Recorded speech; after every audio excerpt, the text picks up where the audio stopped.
Without bread, I would not be here today. Neither would you. In our times, so much emphasis is put on making money, personal gain. So much emphasis that we sometimes forget about the important things in life, bread being one of them. I am not exactly sure when bread was invented, but it seems like it has been with us since the beginning of time. And I like to look at myself as a sort of self-appointed bread promoter, spreading the word of bread to the public and helping it to evolve as a food.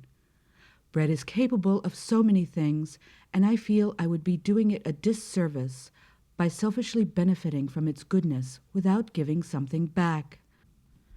Some of my fondest memories of bread were when I was a little girl. I was introduced to bread my first day of kindergarten. Mom never served bread at home, and I remember staring at that chicken sandwich, and I recognized the chicken, but for the life of me, I couldn't tell what those brown, fluffy things around it were. So I tried to get at the chicken without upsetting the bread, but it moved and scared the life out of me. Remember, this was my first exposure to bread, so it was only natural that I was frightened. I recall thinking this was the end. I had finally met my maker. I looked over both shoulders as I snuck through the halls in case the bread had followed me. I then shut myself in my locker for the rest of the afternoon. If my teacher hadn't heard my whimpering, I would probably be there to this day. This episode was immediately followed by intense counseling. At first, I was hesitant to relate to the bread, but my counselor suggested to my mother that she bring bread into the home, and he had me express my feelings for bread through drawing with crayons. And sure enough, bread and I discovered a fondness for one another. I loved to have tea parties with my different bread dolls, who all had unique personalities and who were special in their own way. I found them to be more desirable than my other people dolls. Bread was just so much more cuddly and warm. Besides, you can't eat Barbie. Sometimes I would just spend the day holding and talking to my bread. My mother began to worry that perhaps I was becoming too attached to the bread, but my teacher assured her that every child goes through phases and I would grow out of it. And she was right. Today I don't have any bread dolls, just my ferret, Wonder, who shares my same passion for bread. But I still enjoy making bread drawings, and over the years I've learned to appreciate the many wondrous forms of bread there actually are. I was introduced to the toaster. I went through some phases. I was a breakfast junkie for a number of years.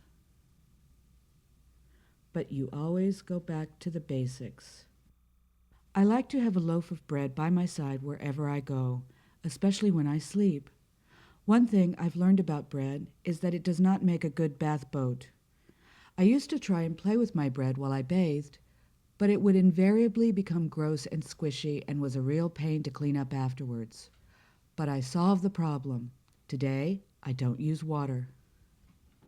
But this brings up the important point of bread preservation. If I know that I'm going to eat a loaf of bread within a week, I wrap it in foil and put it in the freezer, which is what most people will tell you to do. But before I wrap it up, I enclose a little note with a few lines of encouragement.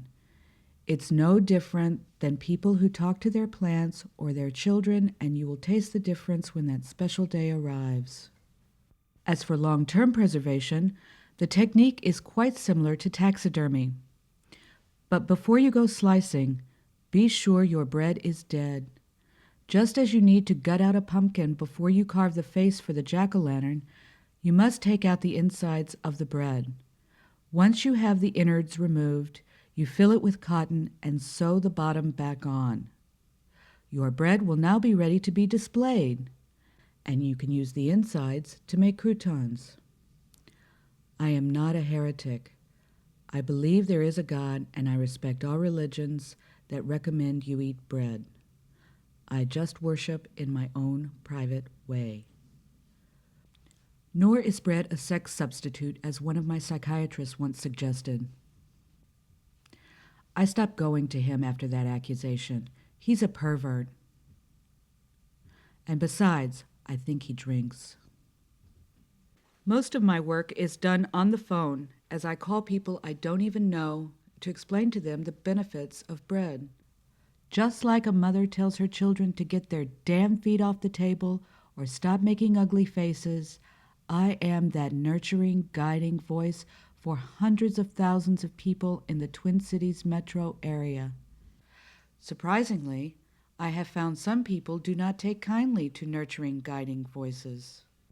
But when people aren't receptive and I feel like giving up, I remind myself bread is good, and if I don't speak up for it, who will? And I pick up that phone book and go back to work. On a good day, I find I can call up to 1,000 people. And when I make it all the way through the phone book, I just start over again on the letter A.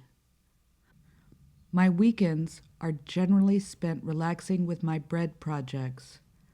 I made a walkie-talkie entirely out of bread that I like to play with. I like the challenge of a good board game, a true test of one's skill level. I also dabble in poetry. My favorite poem is one that I wrote about banana bread from the banana's point of view, which I titled Alive.